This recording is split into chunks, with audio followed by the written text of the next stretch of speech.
Okay, we're rolling. 1 Samuel 14 is where we're picking up, and it's such a long chapter. We got a little ways into it last week.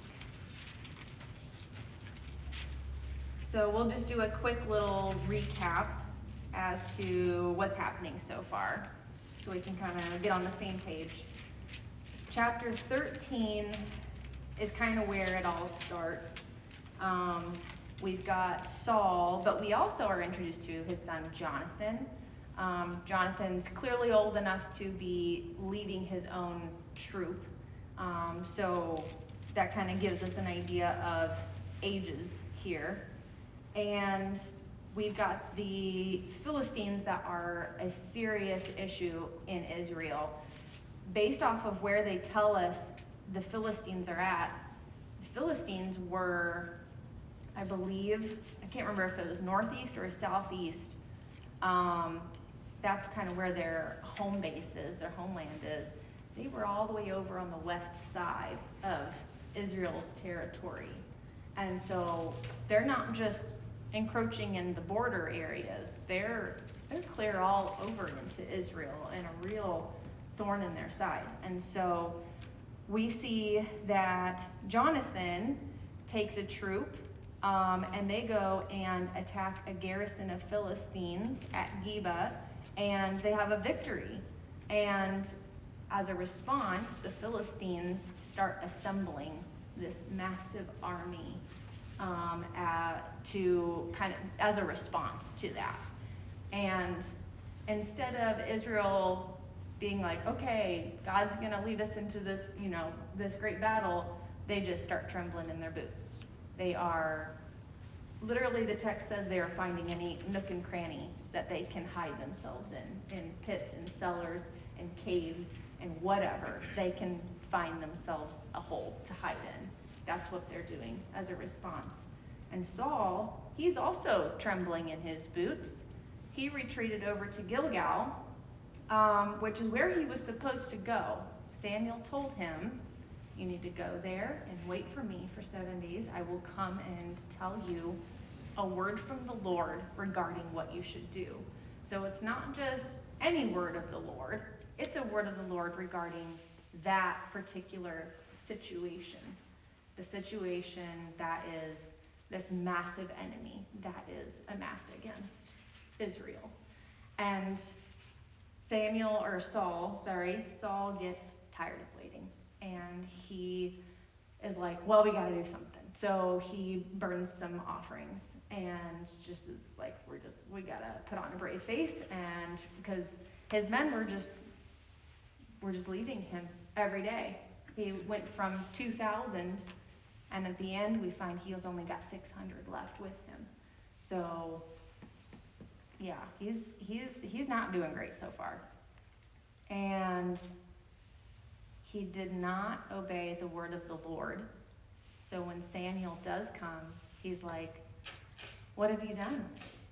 I can smell and see the burnt offering. You went ahead without me. You didn't wait for me like you were supposed to. And now you're never going to receive that word from the Lord regarding the battle, because you didn't even care to obey the first command to wait.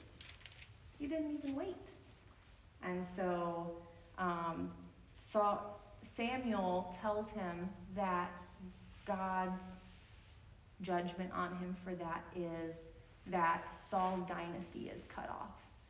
So Saul is not going to have the honor of having his sons as king. There's not going to be, we talk about like the Davidic line. There's not going to be a Saulitic line, whatever you're going to call that. There's not going to be a Saul line. So that is the judgment on Saul. And we kind of see a change in Saul after that point. We start seeing him becoming increasingly paranoid after this point. And you can kind of see it in the way that he acts, in the way that he talks, the choices that he makes. And we're going to kind of see some of that in chapter 14. And not only does Samuel say that Saul's line is cut off, he also says God's already choosing someone to replace you, to come up because your line is not going to continue. God's already choosing someone who is going to have a line that continues, because that person is going to be someone after God's own heart, which then tells us that tells us a little bit about Saul's heart, and that it's not after God's own heart. Clearly, because he didn't care that much about a word from the Lord. Chapter 14, we are introduced more to Jonathan, and it's a joy to see Jonathan and just kind of the man he is. It's a clear contrast to his father, Saul, who is a coward, Saul, who is very, very little faith, doesn't really care about a word from the Lord. He really doesn't care about God being included in his affairs of leading the nation. And Jonathan is very, very different. And we see that here, the first few verses of chapter 14. First, they give us an information on the setting. We have this Philistine army is at Michmash. We have Saul and Jonathan, and the army is at Gibeah or Geba. So on the map, you've got Gibeah down here, and Michmash is up here, and Geba is like right in the middle. And so they're kind of like in between Geba and Gibeah. It says that like the outskirts of Gibeah to Geba kind of area. So that's where they're at. But everything is very, very close together. So you've got the Philistine army at Michmash, Saul and Jonathan, and the 600 that's left over is at Gibeah/Geba. And then right between Geba and Michmash, that's the pass of Michmash. And that's where the garrison is. That's in chapter 14. That's what that's talking about. There's a pass that's between them.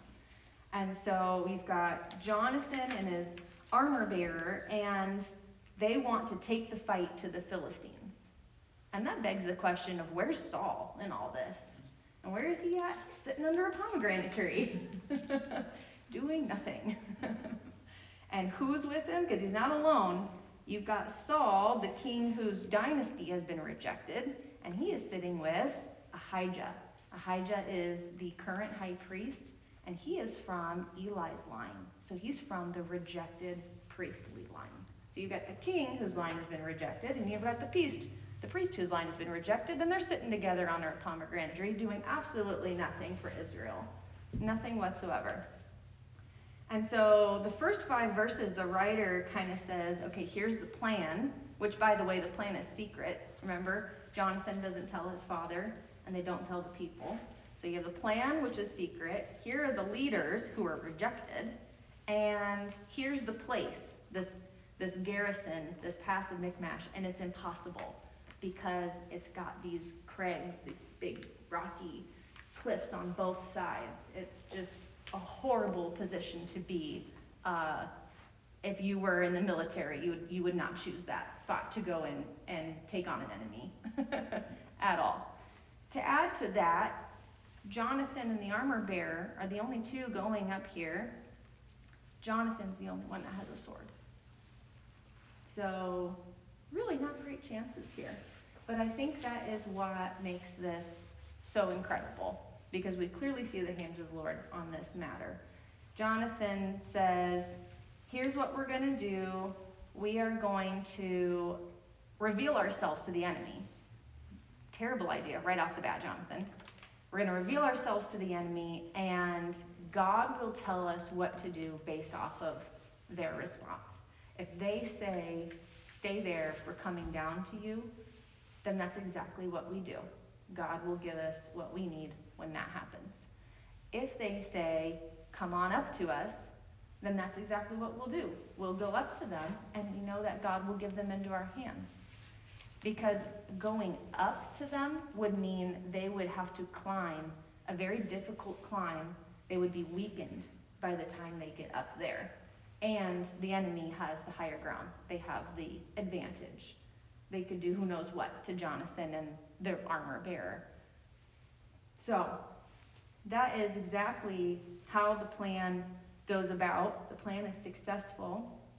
And the Philistines, they see Jonathan, the armor bearer, and they go, oh, look at these Hebrews. They're crawling out of the holes that they hid themselves in.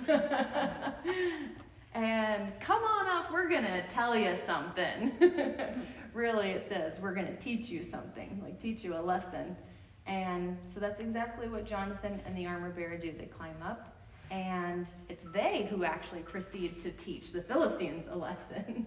These two men of great faith, they take on 20 men by themselves, and only Jonathan is the one that has a sword against these 20 Philistines that all have swords, and they kill all of them. And not only does God give these Philistines into their hands, but then he also sends an earth tremor to cause chaos and confusion in the main Philistine army that's at Michmash. So Michmash would be able to see what's happening to their garrison, and then they would also experience that tremor. And all together, this was just creating a ton of chaos and confusion in the entire camp. And so we have verse 16 is where we're going to pick up from last week.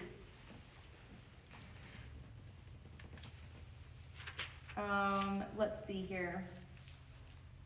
Let's just read 16 to 23. I'll go ahead and read. Now Saul's watchmen in Gibeah of Benjamin looked, and behold, the multitude melted away, and they went here and there. Saul said to the people who were with him, number now, and see who has gone from us. And when they had numbered, behold, Jonathan and his armor-bearer were not there. Then Saul said to Ahijah, bring the ark of God here, for the ark of God was at that time with the sons of Israel. While Saul talked to the priest, the commotion in the camp of the Philistines continued and increased. So Saul said to the priest, withdraw your hand. And then Saul and all the people who were with him rallied and came to the battle. And behold, every man's sword was against his fellow, and there was a great confusion. Now the Hebrews who were with the Philistines previously, who went up with them all around in the camp, even they also turned to be with the Israelites who were with Saul and Jonathan. And when all the men of Israel who had hidden themselves in the hill country of Ephraim heard that the Philistines had fled, even they also pursued them closely in battle. So the Lord delivered Israel that day, and the battle spread beyond Bethaven. Okay, big turn in the tide here. And it all started with Jonathan's faith and God responding to Jonathan's faith by delivering a tremor. Those two things really made a big change in this. It went from this massive Philistine army who was definitely going to wipe out this 600 men army of Israel to now this massive Philistine army is fleeing and they're killing each other in the confusion. Only God can do something like that.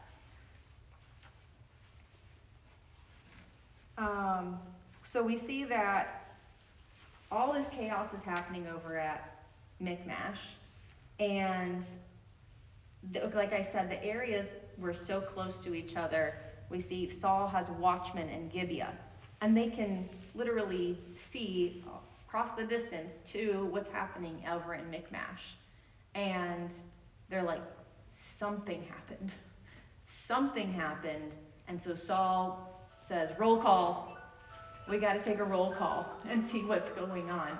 And sure enough, in the roll call, they find out Jonathan and the armor bearer are the only two that are missing. And so what's Saul's response to that? He says to Ahijah, bring the ark of God here. Why do you guys think he asked for the ark of God at that time? Probably seeking God's favor. Yeah. Oh, I was wondering where it was that it came from. It wasn't with Saul? No, it was in Kiriath Jearim still at this point. So remember. How far is that they had to go get that? That's a really good question. So it's where the people are and Saul's just with his soldiers? Is that the picture? Sort of. Saul is with his army in Gibeah/Geba. Gibeah is like the new capital of Israel at this time because it's Saul's hometown. That's where he's from. And so that's kind of where he's made his capital, his base. Kiriath Jearim, I don't think is too far away, but I don't know how long it would take to send a messenger to go get it. And then But that's where they worshipped? that was just where it was being kept. I don't think that they had, at this point, they didn't have at this point, the tabernacle was in one place, and the Ark of the Covenant was in a different place. And I don't know why they did not bring the two together. It might be out of fear because of everything that happened with the Ark of the Covenant before. Remember, it was captured by the Philistines. Then it was because of all of the horrible things that happened to the Philistines, they returned it because they were like, you can have it back. And so Israel gets it back, but the men who got it, they looked inside, or they touched it. I don't remember what they did, but they had quite a number die as well. So there might have just been quite a bit of fear around this, and just was like, stick it in the barn, but nobody go near it. I don't know. So it's just being kept somewhere. People are taking care of it. It's being kept somewhere, but there's been no effort to reconnect it with the tabernacle, which is in Nod, maybe? I don't know. I can't remember exactly where it's at. It traveled a bit too. Yeah. My version says bring the ephod here. Yes, some translations say bring the ephod. Because it makes mention, obviously, that Ahijah was wearing that previously. Right. And both the Ark of the Covenant and the ephod were used to divine a word from the Lord. So the Ark of the Covenant, that was where God's presence was, and so that would be something to approach and ask for God's, favor or for his mercy or whatever you're looking for. The ephod, do you guys remember when we discussed the high priest's attire? He also has something called the Urim and the Thummim, and we don't know what those two things were or what they look like, but it's two things that he keeps in the ephod, and somehow it helps to divine a word from the Lord, whether like one's a yes or one's a no, or who knows. We don't actually have those details, but that might be what that is referring to. Okay. Either way, they're Similar trying to divine a word from the Lord is what we're kind of getting from this. Yeah. And what's an ephod? The ephod is like the breastplate piece that has all the stones on it. There might be more that's part of the ephod particularly, but that's the main bulk of it.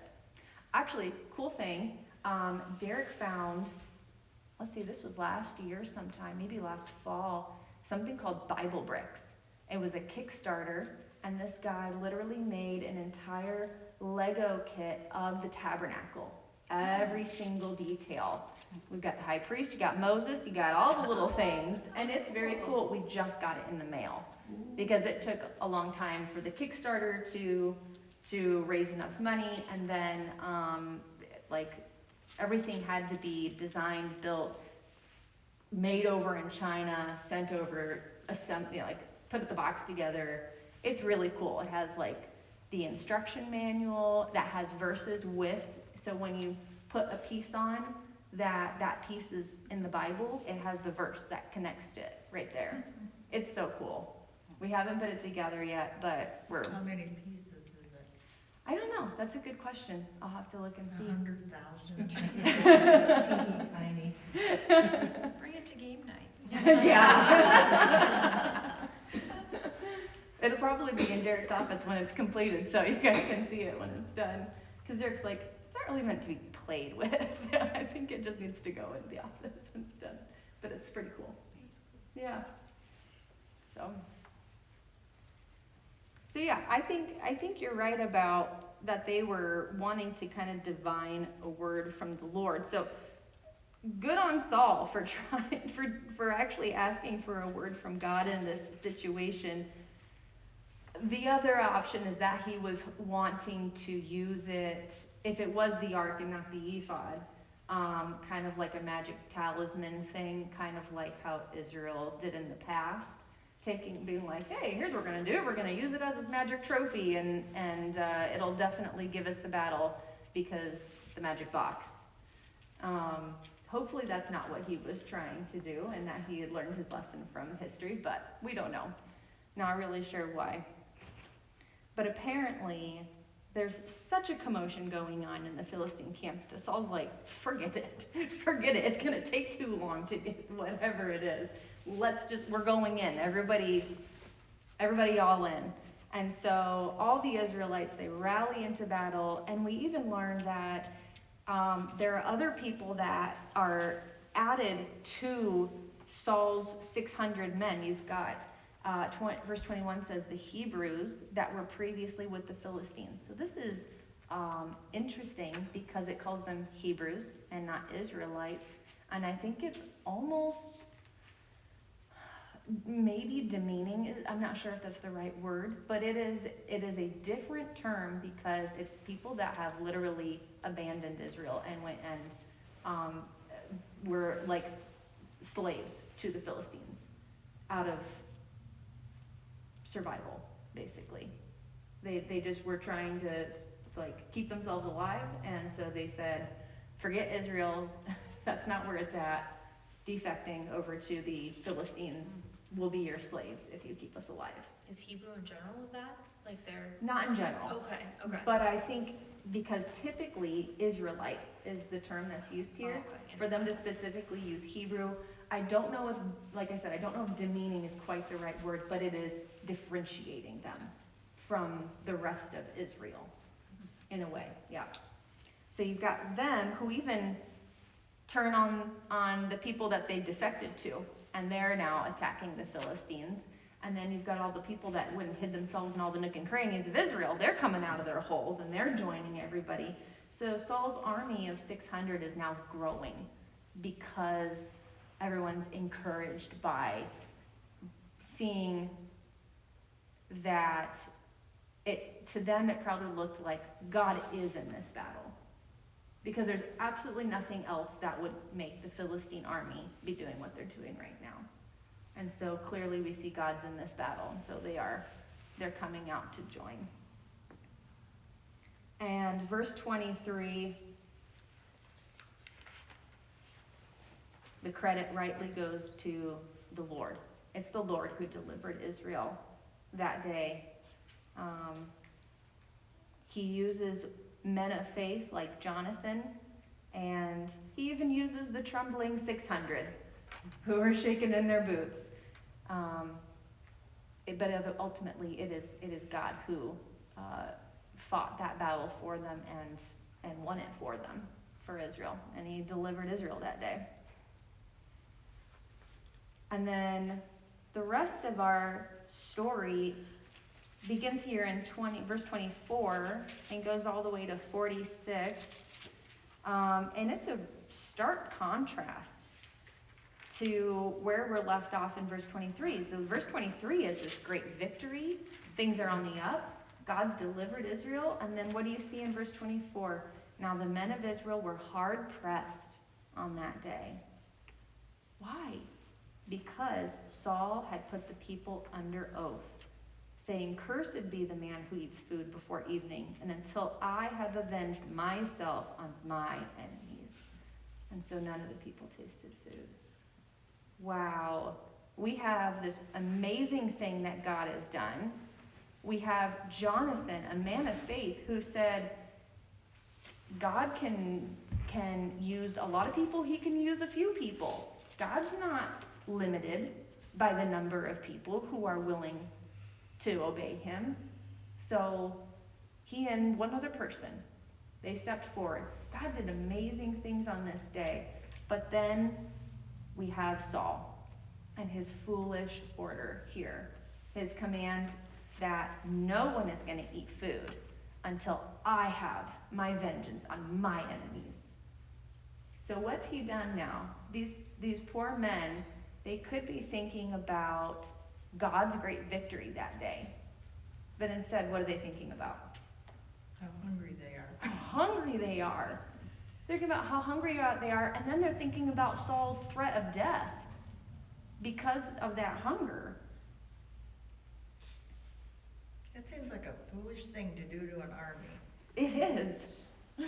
And it led to a lot of damage, really, because you've got Israel's army being exhausted and weakened by their hunger, and they're chasing these Philistines all over the countryside. This isn't a simple thing. This led to Israel's army breaking the law of Moses. We'll read this section and you'll see. And then it almost led to Jonathan's execution. So it did a lot of damage that day. Something that should have been a great victory was increasingly damaged because of Saul's pride. So let's go ahead and just read this section. Do you guys mind helping me out in reading? Because my voice will go out if I read that many verses. It's a lot of verses. If we could just go around, we're just going to read from, let's just start in verse 24 and go to verse 26. And if anybody doesn't want to read, you can just say skip or pass. That's fine. Lindsay, can we start with you? Sure. Thanks.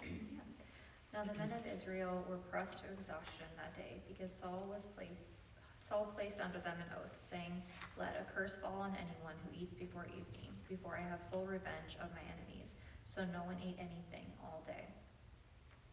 Everyone went into the forest, and there was honey on the ground. When they went into the woods, they saw the honey oozing out, yet no one put his hand to his mouth, because they feared the oath. But Jonathan had not heard his father's command, and he dipped the end of his stick into a piece of honeycomb and ate the honey. After he had eaten it, he felt refreshed. And one of the people answered and said, "Your father strictly put the people under oath, saying, 'Cursed be the man who eats food today.' And the people were weary." Then said Jonathan, "My father has troubled the land. See, I pray you, how my eyes have been enlightened, because I tasted a little of this honey."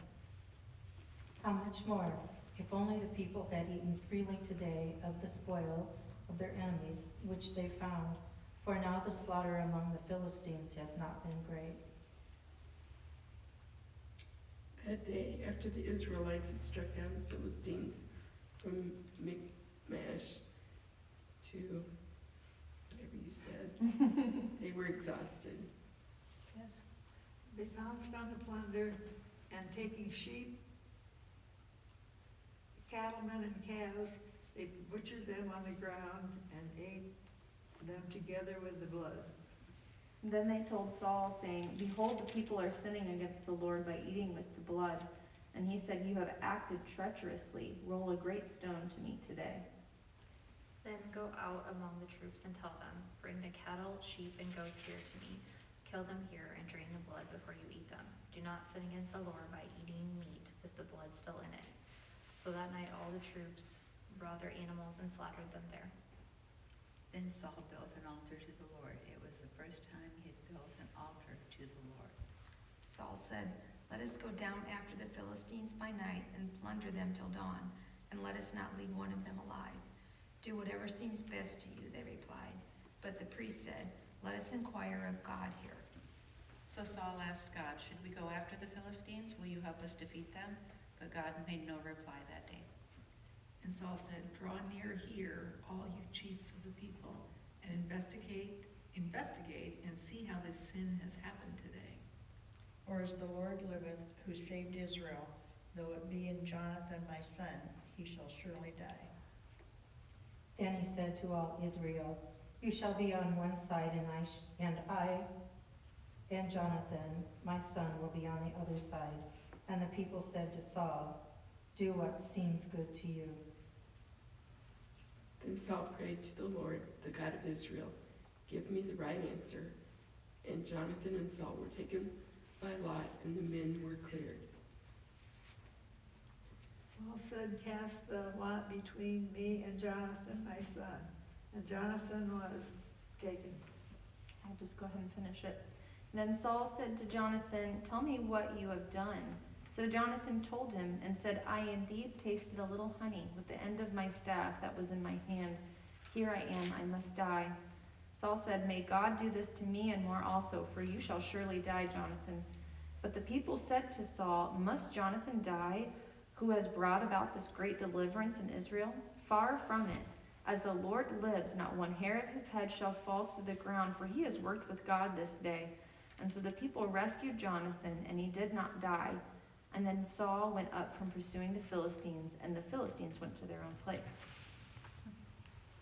Okay, so we've got Saul placing this ridiculous command and curse on his own people, that they're not allowed to eat until they've got a complete victory. I want nothing less than every single one of them wiped out before you even stop to eat a morsel of food, is basically what he is saying. And says, what for it? Because it says, until I have avenged myself on my enemies. So here's the thing. Saul's basically calling for a fast, if you will. He's saying we're not eating until we have an answer. And fasting is not wrong by any means. There is good that can be from fasting. But Saul's thing here with this is not so much wicked as it is foolish, because he is placing it on the wrong people at the wrong time. He instead of, if Saul wanted to fast, and he was like, this is, because he says, I want to avenge myself on my enemies. This is like a personal vendetta thing, and it's kind of a pride issue, honestly. But if he really, really took it personally and said, God has given me this nation, and this nation has come, against us. I want to make sure that we are avenging ourselves on our enemy, and like he's just really taking this personally. He could say, I'm going to fast and ask for God's favor in this, and his blessing on this, and then he could invite his men to fast with him. Still not really wise per se, considering they're still chasing Philistines across the countryside, but he could do that, and the men could choose whether that's something that they want to partake in. But for him to place that, a law that he came up with, and he is placing it at the same authority as like a law of God, one of the laws that Moses wrote down. That's kind of what he is doing here. And so we're going to see this increasingly with Saul. He becomes very paranoid, and he starts getting this almost God complex. And he just has, his pride becomes very, very inflated. We're going to see it even more so in chapter 15. He is the leader of Israel, but he is still the leader under God as the true king, remember. And Samuel is still the spiritual leader of Israel. And Saul is basically bypassing Samuel and presenting himself as the total authority. God's not part of this picture as far as he's concerned, unless he decides to call on God for help or for an answer, or include him in the process somewhere. But he's really just bypassing Samuel as the spiritual authority and saying, my word is the ultimate authority here. And so not good for Saul here. And so Jonathan, he hadn't heard that, and so when he ate the honey, the people were very concerned for him. And they're already weary, and they see how Jonathan is restored to good health after eating something, but they still fear Saul and the total authority of his word that they believe he has. They're still living in fear there. What do you guys think about this part here? I thought it was confusing when I read it. And then verse 29, when he says, my father has troubled the land, see now how my eyes have brightened because they tasted a little of this honey. I didn't know what was going on, or who was in the right and who was in the wrong, and that verse actually sounded like, Adam and Eve in the garden, and see now how my eyes have brightened. Very because tempting. Because I had this. Yeah. Just, I guess it's all in the context. Yeah. And Jonathan's almost, I can see how you read it that way. But Jonathan's almost saying, do you see how foolish of an order that was? Look what he's done to his own army. It's interesting because Jonathan, for the most part, has a very, has a high respect for his father. He treats his father very well, considering who his father is and what his father does. He treats his father very well. He stands by his side all the way to the end. But here he is speaking the truth. My father has given a foolish order. It was a foolish thing that he did. And remember from Proverbs, a fool is one who rejects the word of God. And that's exactly what Saul is doing. That's exactly what Samuel called him when he, in chapter 13, when he didn't wait. And Samuel said, "You have acted foolishly." So he calls Saul a fool there. And now here we also see his own son Jonathan is just pointing it out, saying that was a foolish thing to do. So we're going to be seeing that kind of increasing with Saul. And so because the people are so weary and exhausted and starved, as soon as they are able to. So I'm assuming in verse 32 where it says, or verse 31, they struck among the Philistines that day from Michmash to Ajalon, or however you say that, and the people were very weary. So they were fighting them and chasing them all day long. And then verse 32, the people rushed greedily upon the spoil. My guess is that it was the end of the day. And so the threat of that curse is no longer over their heads. And so anybody be absolutely just starved and you get home and you attack anything in your kitchen? Yes. That's them, but they didn't have the convenient snacks. They didn't have that they could just grab. So they are killing any animals that are available to them, and they're not taking the proper precautions or properly preparing them. And they're just eating them with the blood, which is against the law of Moses. So Saul's law that he placed as total authority actually caused the men to actually break and violate a true command from God. That is not good. That is not good at all. And it makes me think about, I know some of us are in Wednesday night Bible study with Derek, and he's talked about how a lot of the traditions that we have in Christian culture and in church sometimes gets elevated to a point where it's now law. And you're breaking a law of God now if you dress that way, or if the music's a certain way, or whatever. Insert XYZ. And I think that is kind of what we're seeing here.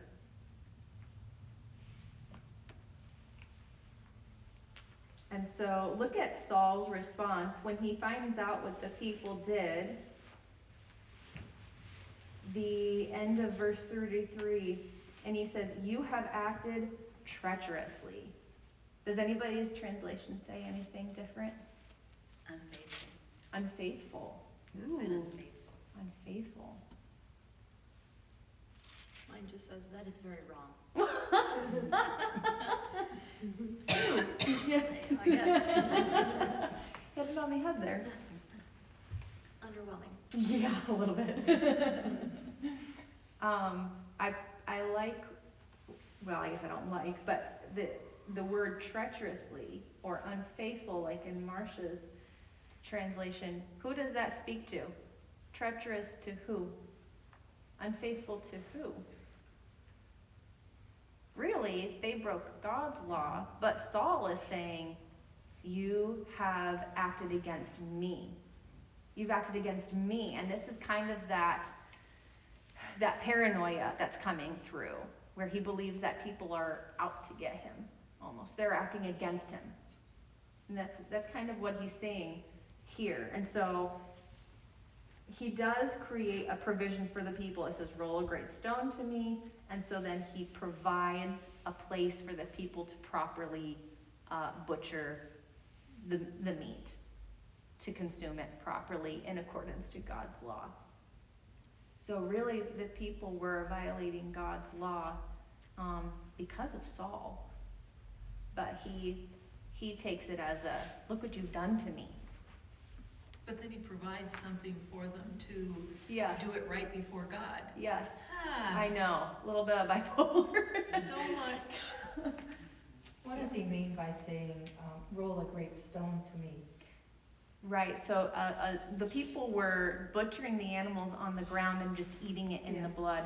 A stone, where you butcher it on the stone, it provides an area for the blood to Like drain off drain onto the so ground. that's- Okay. Yep, yep. Do they eat them raw? Let's not ask that question.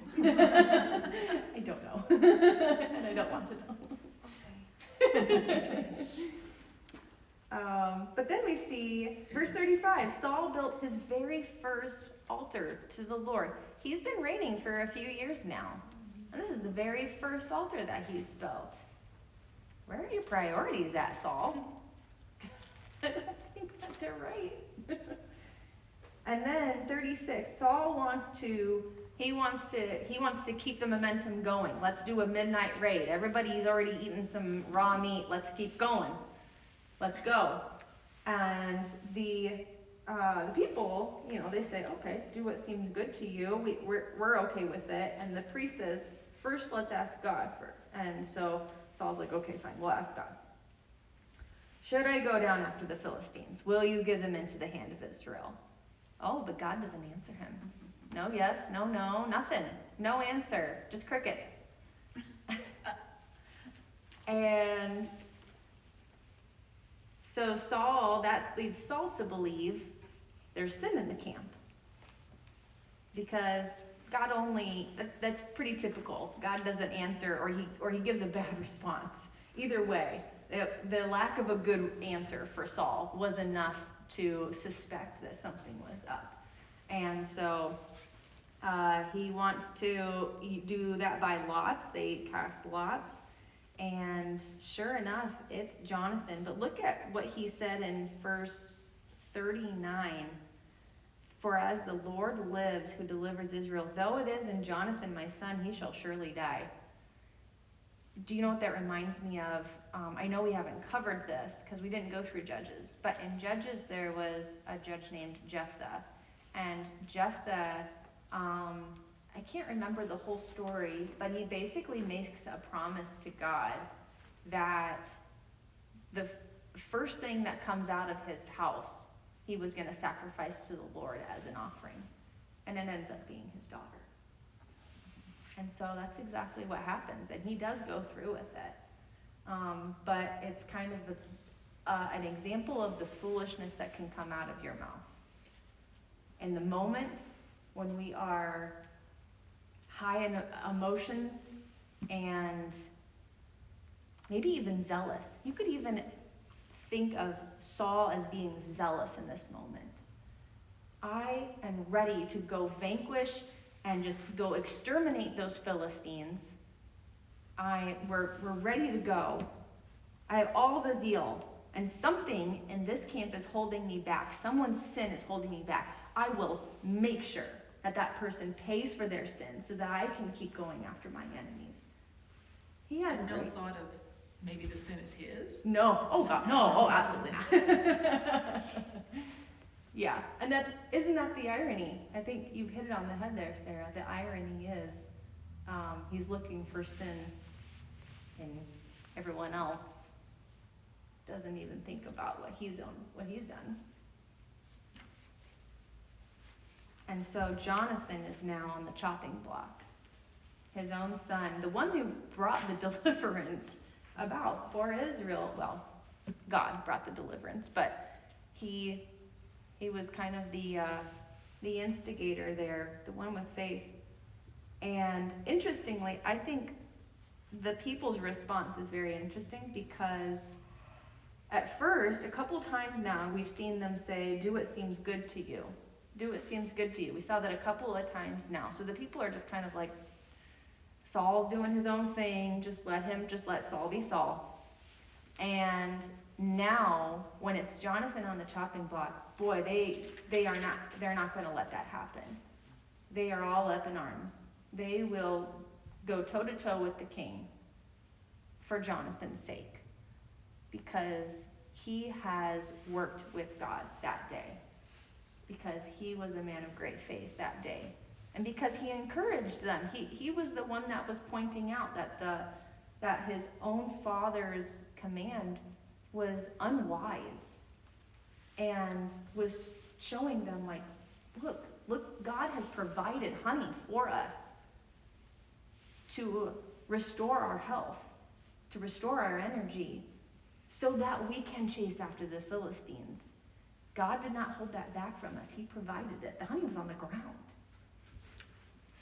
And yet, it's the king who is holding his own nation back from obeying God and following in the commandments.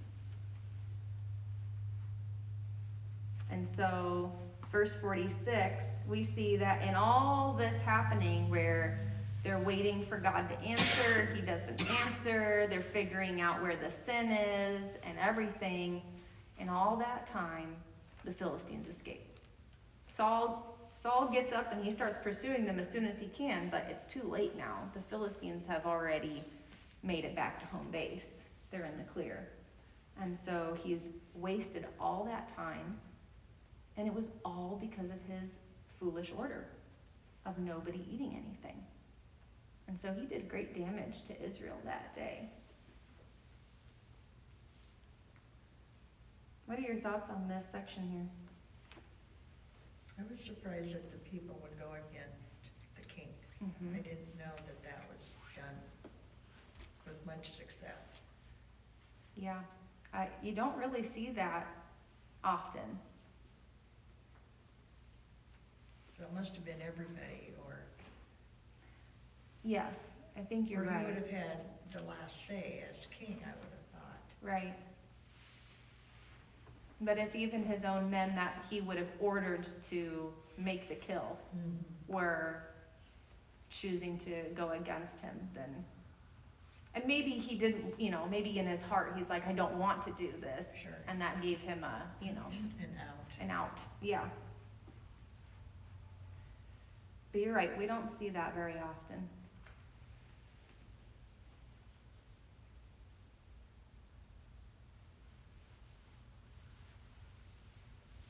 So I better finish up here, I didn't realize what time it was, I'm sorry. Verses 47 to 52 kind of is this odd piece, but it's a little bit of a summary of Saul's life.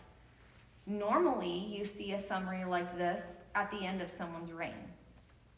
And so it's very interesting that the writer places it here. It's almost like he knows what's happening, or what's to come. Effectively, Saul's dynasty has been cut off, but in the next chapter, we're going to see, spoiler alert, his own reign will be cut off. And so the writer is, I think, very appropriate in placing this information right here. And so, verse 47, now when Saul had taken the kingdom over Israel, he fought against all his enemies on every side, against Moab, the sons of Ammon, Edom, the king of Zobah, and the Philistines, and wherever he turned, he inflicted punishment. He acted valiantly and defeated the Amalekites and delivered Israel from the hands of those who plundered them. Now the sons of Joshua were Jonathan and Ishvi and Malchishua, and the names of his two daughters were these, the name of the firstborn Merab and the name of the younger Michael. And the name of Saul's wife was Ahinoam, the daughter of Ahimaaz. Oh my goodness gracious. And the name of the captain of his army was Abner, the son of Ner, Saul's uncle. Kish was the father of Saul, and Ner the father of Abner was the son of Abiel. Now the war against the Philistines was severe in all the days of Saul, and when Saul saw any mighty man or any valiant man, he attached him to his staff. Okay, so we see verse 47 and 48 is kind of like a summary of all of Saul's military achievements. And in fact, in the next chapter, we're going to see him going up against the Amalekites. And so it's a little bit of this summary. So it says he acted valiantly. He did a lot of good for Israel. He was a very effective warrior king for Israel. That's exactly what Israel asked for, wasn't it? Someone to go to battle for them. And God did use Saul to do a lot of good for Israel and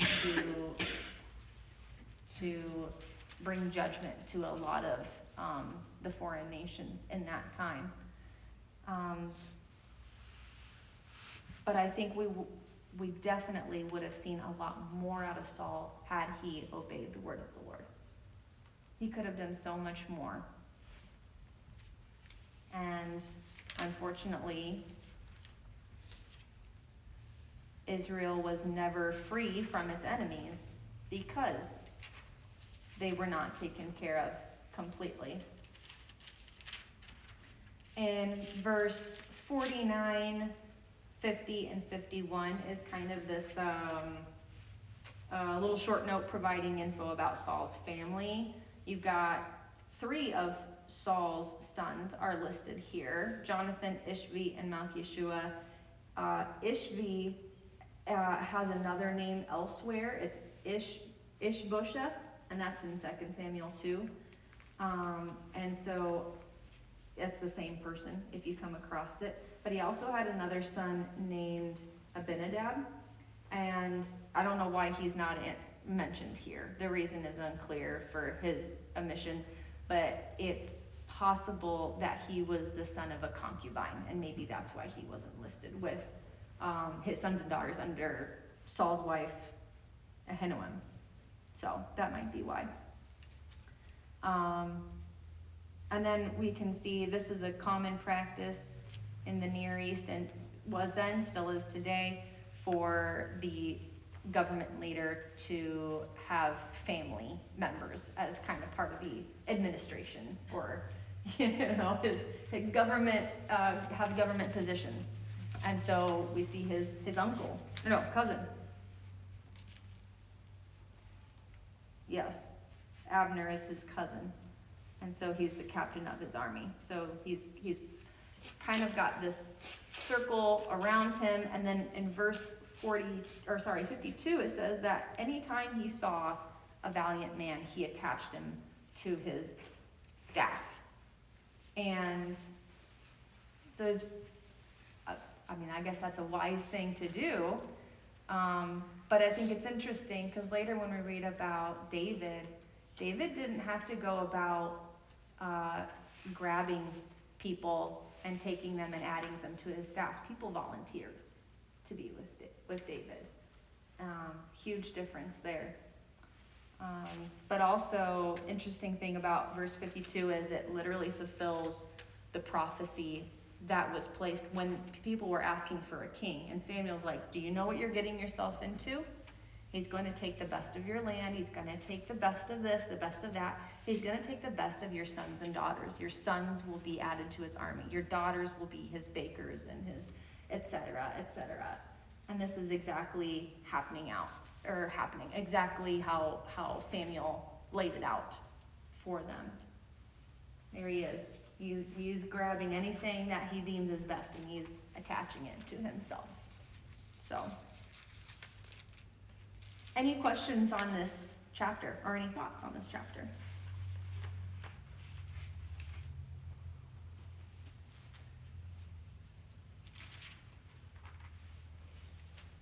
Okay, go ahead and read 15 and 16. Just keep a little ahead of me, and that'd be great, if you don't mind.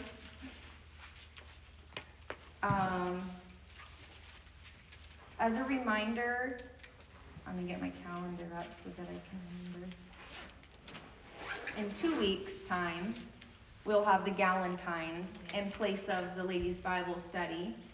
If you haven't done so yet, please RSVP with me so that I have a proper head count. And then, just as a heads up, the 24th, I will also cancel. I have an event I'm gonna go to that evening. So I'll remind you all when we get closer to that point as well. But, yeah. Any questions? No? Mary Lee, would you mind praying for us tonight? Sure. Thank you. Father, again, thank you for the wisdom in your word and being able to make our way through it and learn lessons that we can apply to our lives in this day and age. Thank you for all the work that Rochelle puts in. Pray that you would keep her weeks easy so she can continue to prepare. Be with each one as we go our ways tonight, and we thank you for all your blessings in your name. Amen. Keep Rochelle well. And smart. Pray extra for that one, please. What is the layout for the Galentine thing? Is it a potluck or? No, we're providing dinner here. So it's gonna be here, and we'll have dinner catered in, and then we're gonna have some fun things prepared. So are we contributing to the cost of that? If you want to, a donation is welcome, but I'm not requesting anything Okay. particular, so, yeah. Thank you. I must have missed it. It was in the bulletin, I'm guessing.